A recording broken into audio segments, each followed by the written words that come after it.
Сәлем достар, бұл Easy қазақша жобасының 6-шы сабағы.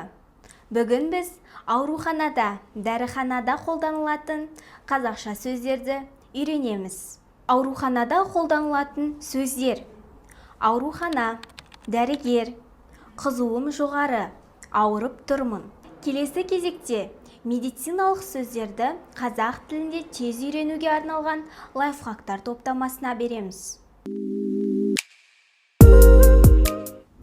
Барма тіркесі. Бұл бір зат сұраудың оңай жолы.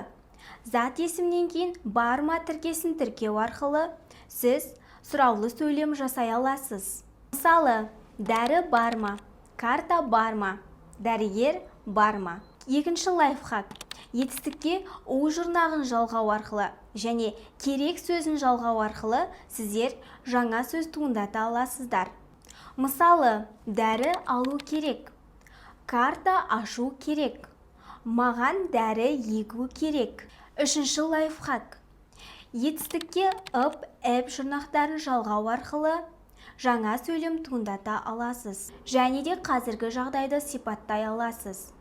Мысалы, ауырып тұрмын, басым айналып тұр.